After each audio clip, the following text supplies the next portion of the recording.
오늘하고 내일 계속 좀 살펴보겠는데 에스겔 38장과 39장은 우리 학자들이 뭐라고 말하느냐, 마지막 날에 있을 예고의 말씀이라고 봅니다.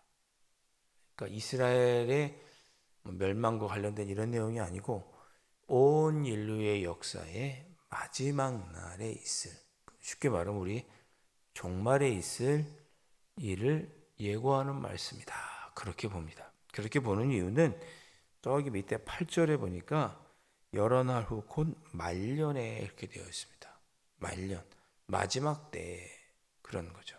마지막 때에 이런 일들이 있을 것이다 라고 예고해 주시는 말씀입니다. 그러니까 신약으로 치면 요한계시록 같은 마지막 때에 있을 그런 말씀이죠.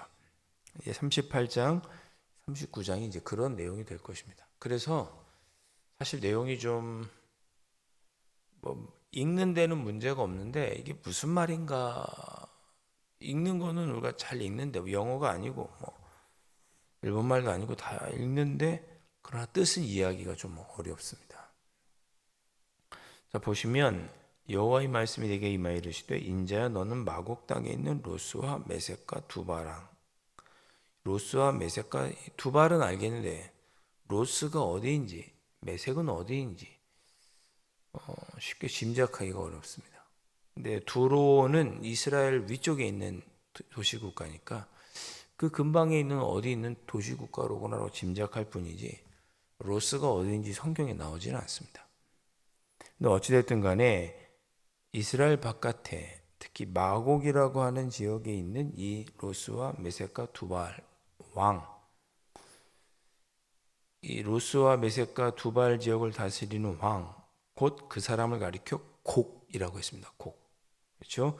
로스와 메섹과 두발 왕, 곧 곡의, 이렇게 됐죠? 곡에게 얼굴을 향하고 했습니다. 그러니까 이 38장, 39장은 곡이라고 하는 왕을 향하여 하는 예언입니다. 곡. 이해되셨죠? 로스와 메섹과 두발 왕, 곧 곡에게로 얼굴을 향하고 그에게 연하라. 자, 3절에 보면 이르기를 주 여호와께서 이같이 말씀하시기를 로스와 메섹과 두발 왕 고가 내가 너를 대적하여. 하나님께서 직접 곡이라고 하는 왕을 대적하겠다, 그렇게 말씀하십니다.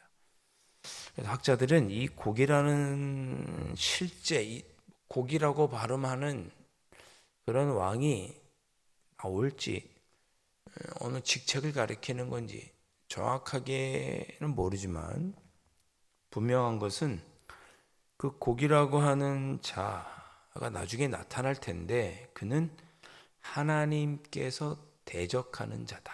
내가 너를 대적하리라 그랬으니까 그 곡이 누구인지는 모르겠지만 하나님이 대적하는 자다, 그렇게 보고 있습니다. 그래서 우리 좀 신약적으로 표현하면 하나님을 대적하는 자, 하나님이 대적하는 악한 세력, 하나님이 멸하려고 하는 악한 세력, 즉 적그리스도이거나 아니면 적그리스도가 아니면 마지막 때 하나님의 백성들을 핍박하는 악한 세력을 가리켜서 곡이라고 한다라고 학자들은 그렇게 해석하고 있습니다. 자, 그렇게 해석을 하면 조금 뒤로 내려가는 것보다는 좀 내용이 좀 쉽습니다. 쉽다기보다는 좀 이해가 됩니다. 자, 너를 돌이켜 갈고리로 내 아가리를 꿰고.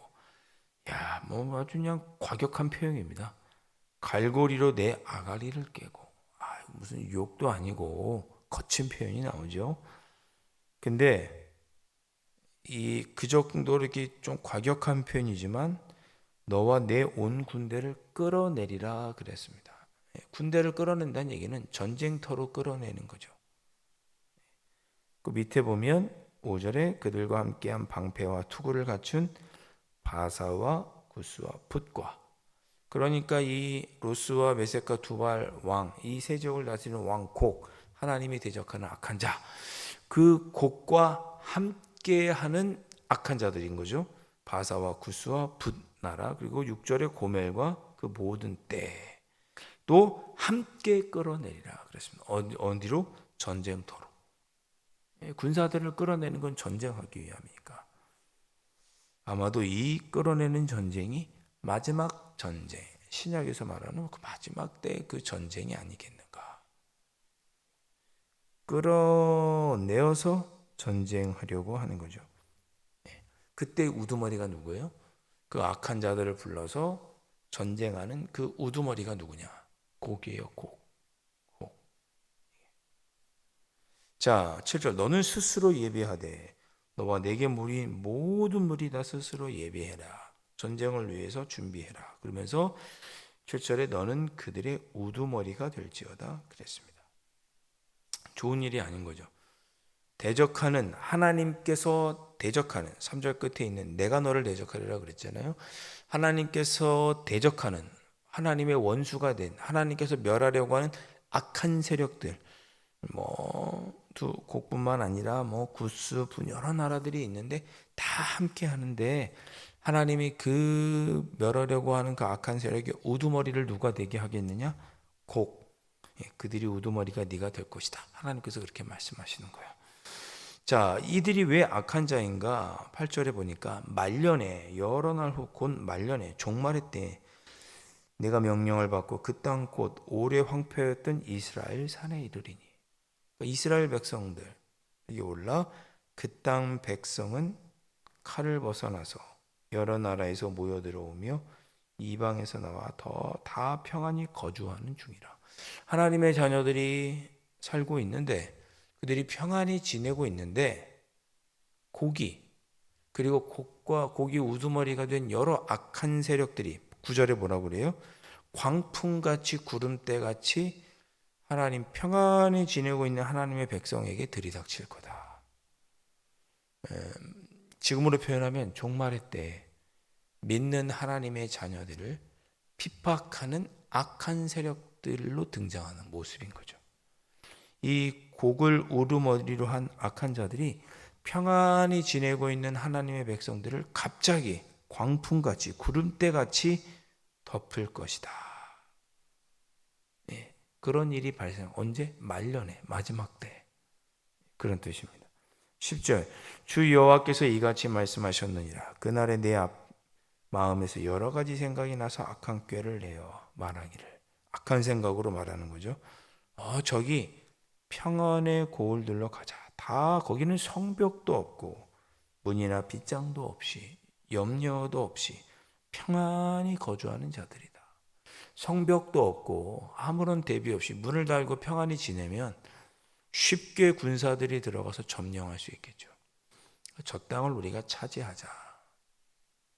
그렇게 해서 12절에 보니까 물건을 겁탈하고 노력하고 내 손을 들어서 그 땅을 황폐하게 하고 짐승과 재물을 얻고 세상 중앙에 거주하는 백성을 너희들이 치고자 할 것이다. 하나님의 자녀들, 세상 중앙에 있는 하나님의 자녀들, 평안히 거주하는 자들을 너희들이 침략하고 노력하게 될 것이다. 그것이 마지막 때에 있을 일인 거죠. 말년에. 그 악한 세력의 우두머리가 누구예요? 곡이에요. 곡. 이름이 곡입니다. 곡. 그래서 세상 사람들이 그렇게 하나님의 자녀를 하나님의 백성들을 노력하는 그 악한 곡과 그와 함께한 무리들을 보면서 세상 사람들이 그러는 거죠. 스바와 드단과 다시스의 상인과 여러 부자들이 그 곡과 함께한 무리들에게 물어보는 거예요. 네가 탈취하러 왔구나. 내가 내 무리를 모아서 저 백성들을 노력하려고 하는구나. 은과 금을 빼앗으려고 하는구나. 짐승과 제어를 빼앗고 약탈하고 가고자 하는구나. 그러려는 거 맞느냐라고 묻는다. 그런 일이 있을 것이다. 마지막 때 그런 뜻입니다.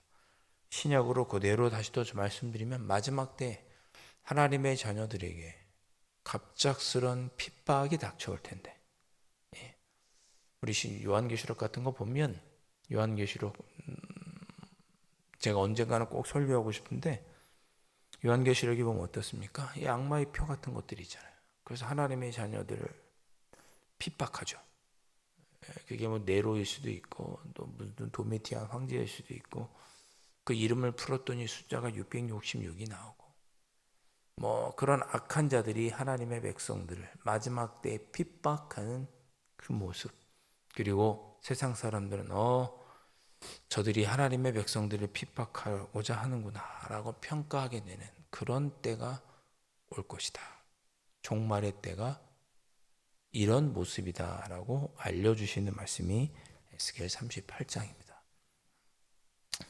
제가 이렇게 설명을 드리지만 들으면서도 어려우실 수 있다 생각을 합니다. 제가 풀어서도 신약과 함께 말씀을 드렸지만 오늘 말씀을 여러분께서 이렇게 쉽게 이해하십시오. 종말의 때에 악한 자들이 하나님의 백성을 핍박하는 그때가 올 것인데 그때에 대한 예고다.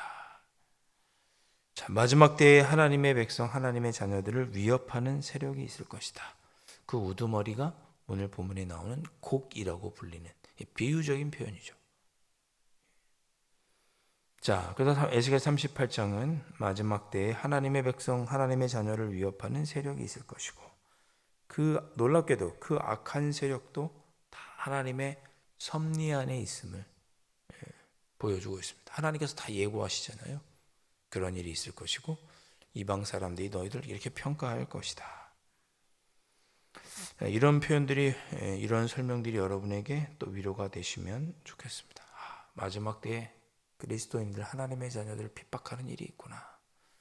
그리고 그런 모든 일들이 다 하나님의 뜻과 섭리 안에 있구나. 이때 우리는 어찌 살아야 할까? 나중에 우리가 또 기회가 있으면 살펴보겠지만 마태복음에 보면 예수님께서 마지막 때에 대해서 말씀하시죠. 종말은 있다. 그러나 그때는 아무도 모른다. 그러니 어떻게 해야 돼요? 깨어 기도하라. 이것이 종말에 대한 예수님의 가르침이죠. 오늘 말씀을 보면서 종말의 때가 그리스도인들 우리에게도 닥칠 수가 있구나. 그걸 생각하시면서 항상 깨어 있어야겠구나. 그때는 언제 될지 모르겠습니다만은 우리가 이 땅을 살아가는 동안에 어떻게 살아가야 할까? 종말이 있다는 것을 기억하면서 어제 제가 드린 말씀처럼 성전을 사랑하고 성전에서 힘을 얻고 신실하게 믿음을 지키며 살아가야 할 것입니다. 오늘 말씀이 종말의 때가 언제인지 모르지만 마지막 때 하나님의 자녀들에게 주시는 그런 모습이라고 생각하시고 하나님, 제가 언제가 될지 모르지만 우리 각자에게는 종말이 있잖아요. 다 우리 죽으니까 우리 각자에게는 종말이 있죠.